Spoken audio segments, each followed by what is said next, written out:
All right, so we're doing our backstage bass with Oteil Burbridge, trying to get his rig for the upcoming The Brothers shows. And let's start with basses. What basses are you playing? The Sandberg, California, super light. You should really hold this. I gotta make sure. 6 string, 7.5 pounds. Everybody's face does that. Is it chambered? That's fine. It's not to be believed. It's just super light wood. It's not chambered. They said they were trying woods that were so light the screws in the bridge were pulling up out of the wood, and this was the first one that would hold. 7.5 pounds. Oh. 7.7 to be exact. But it's lighter than like Les Paul's. It's unbelievable. It's lighter than my old Fender Jazz. Now you have 2 of these that you regularly play. Why is this one on this gig? But I only fly with one. Oh. This is my main one. The first one that I got, it had this pickup by the bridge, but then it had a jazz pickup up front. That's right. And I said, well, why not make 2 fat ones? Let me get 2 humbuckers, you know? So we did that, and then they put the little Ankh on for me. So this is kind of like my signature bass, I guess, you know? So you can still get a jazz and P bass sound even with the soap on it. Yeah. Yeah, it's just fatter. And, you know, with all the heavy guitar, like even with Dead and Company, it's a rounder. And I kind of like it for like walking the bass and stuff like that. It's a little woofier sound. It's just a little harder to get the super high end off of, but I don't really like a lot of that unless I'm playing with a pick. A lot of that clicky high end. So that's a signature model by Sandberg? Well, this particular one isn't yet, but I think they're going to make it kind of like my signature model. It's a California. But it's called California Super Light. They're out of Germany. Right, and now pickup configuration. Are you one that will sometimes just P pickup, sometimes just J, or always both? It's mostly both of them all the way on. Wow. Sometimes with Oteil and friends in certain settings, it's tends to be more if we're outdoor. I think I would have to let Jake tell you though, but sometimes he likes a little less front pickup because the treble pickup is so bassy. Oh, wow. But, you know, when you're playing like 3 drummers, 2 Marshalls, and it's heavy, I want to get up underneath all that, you know, just like, so I use all front pickup.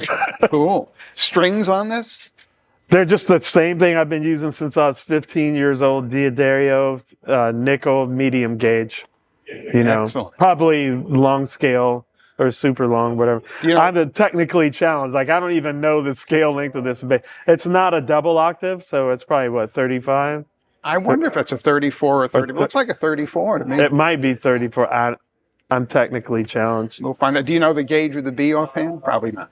I think it's 130. 130, okay, cool. I will look in the bag, but what I'd like is 35, 45, 65, 85, 105, 130. Awesome. I think that's what I have on this. And now pedals, you're going basically pedalless for this run? No pedals for this one, yeah. That's just a switcher. I don't even know what this is. This just showed up. A bypass, true bypass amp switcher. Oh, so this is not, I'm not using this now. This is instead of that, I guess. And then that's just a tuner. Okay. This is a preamp. So actually, we're only using the power off this UL 901, the Epiphany. He made this pedal, which is called a booster bass. It's a DI and a preamp. So what I do is I run this into the return. Like if I have a rental amp and the amp is not good, I can run this into the return of that amp and just use the power for it. Awesome. And then, but then I have this preamp. It's this inside there. Wow. But it also has this booster thing on it. And he says he likes the DI even better on here for like recording in the studio. And then you have this vintage on-off switch, which is like, give you a little bit more of a tube, old school tube Hey. tone. And it looks pretty flat. Nothing really drastically cut or boosted. Yeah, you know me. Like I normally set everything at 12 o'clock. They have a little bass backed off. I set everything at 12 o'clock because I know what my bass sounds like from just recording flat into my computer, you know. And from inner ears, it's that same sound. I use my ears in the studio now, so that sound is in my head. So I just set everything at 12 o'clock because then I know what's the amp sound and what's my bass sound.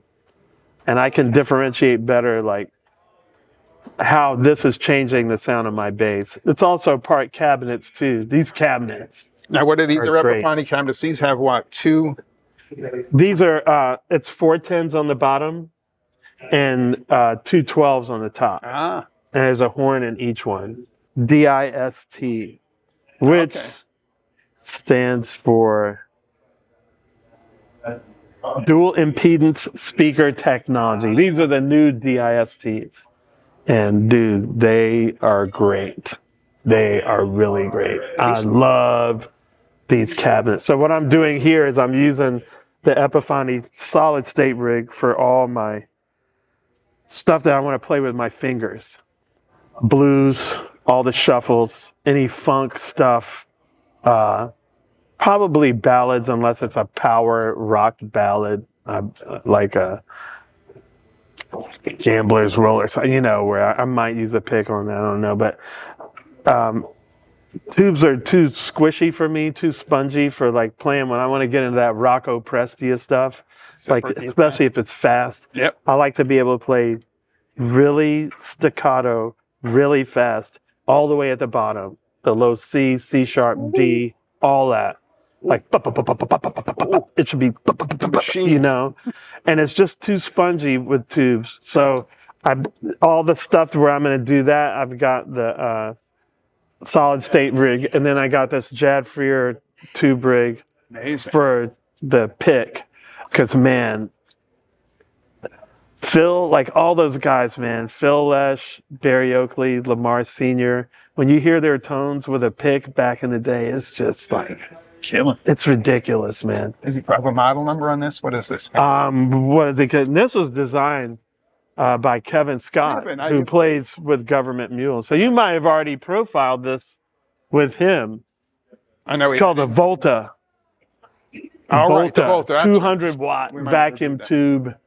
It's really cool. When I talked to him, he said basically it's like a Portaflex on steroids. Right, you know? That's right. It's great, man. And you can do, you know, you can work the saturation. Still looks pretty flat, yeah. Yes, absolutely. So this is just a backup. Yeah. In case something goes, in case something blows. And the reason to duplicate the speakers?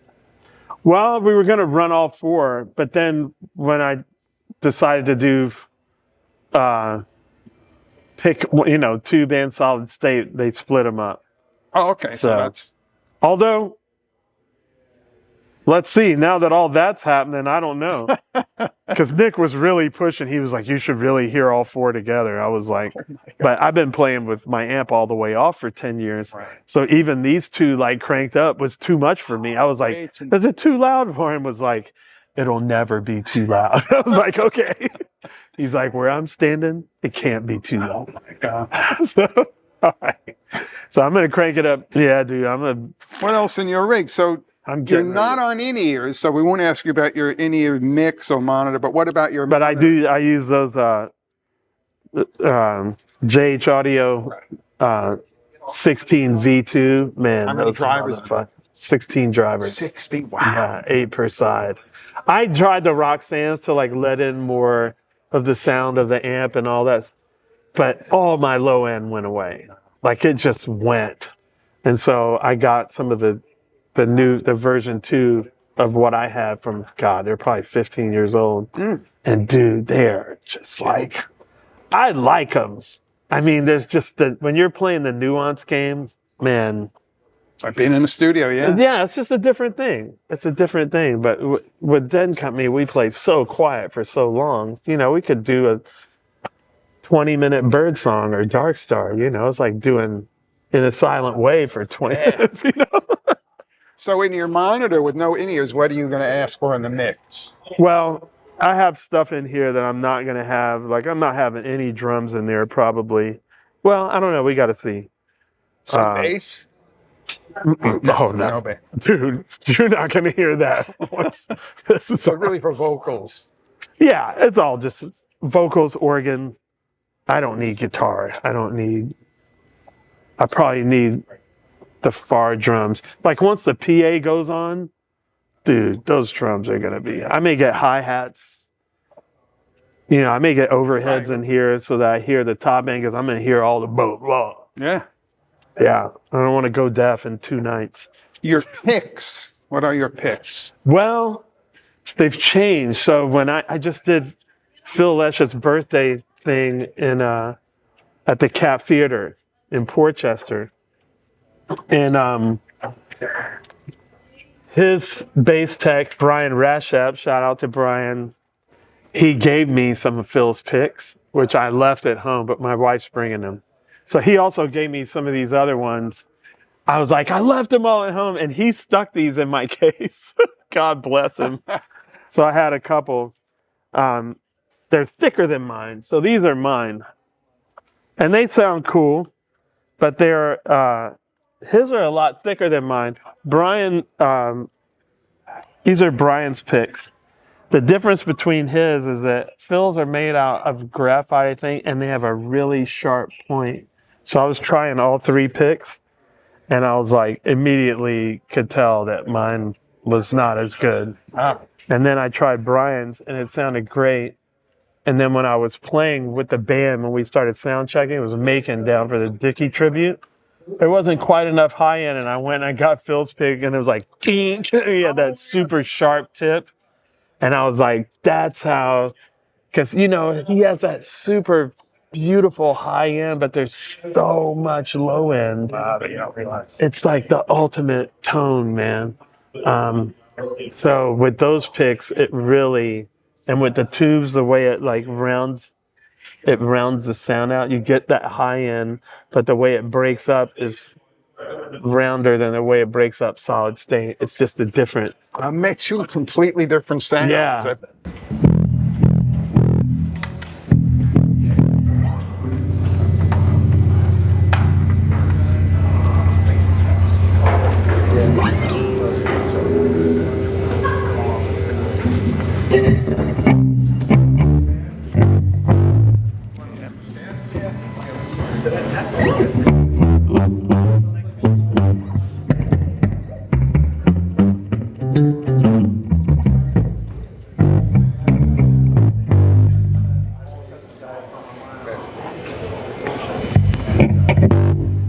Uh-oh.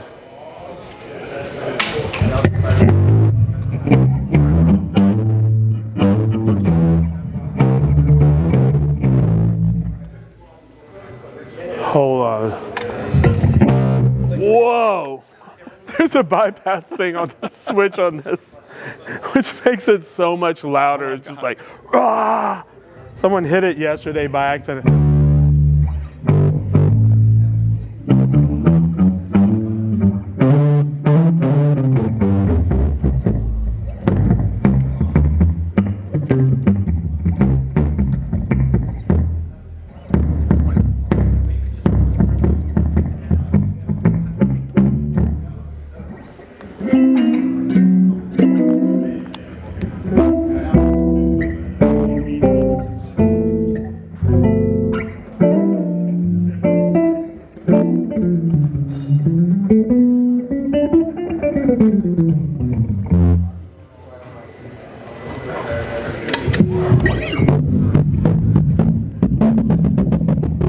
Oh.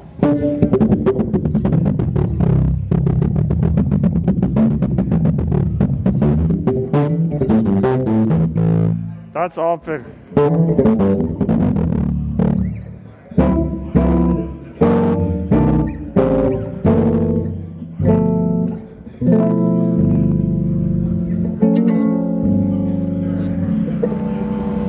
Yeah, that's the both worlds, right? Yes, God. It's a good sound.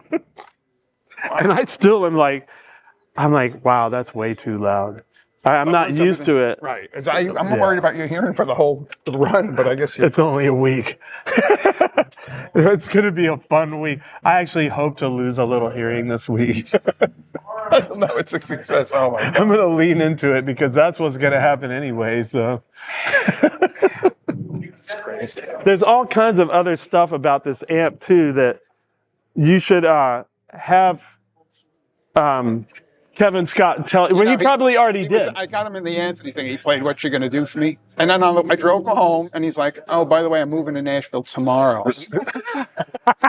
Brooklyn rent got too high. He left me. I was so mad. No, he told me all this stuff about it. Like the DI out of here is cool too because we can. I think they're taking one out of each amp. That's how you go into the house. Yeah, so they're getting this EQ. They're getting that crunch. Wow. Yeah, they're getting that going to the house. Is there anything else that you're endorsed that we should mention? Cables, straps, cases for basses? I would always love to mention Jenny Schumann's straps, which I believe are unparalleled. She does this Native American beadwork, traditional beadwork. Man, and padded. If you see these fuckers in the sunlight, like it will blow your mind. Whoa. It will blow your mind, dude. The beads shine. Wow. We should take it outside and you should see it in the sunlight. Like it's ridiculous. I have about 4 of them. She's just an artist, you know? They're all one of a kind.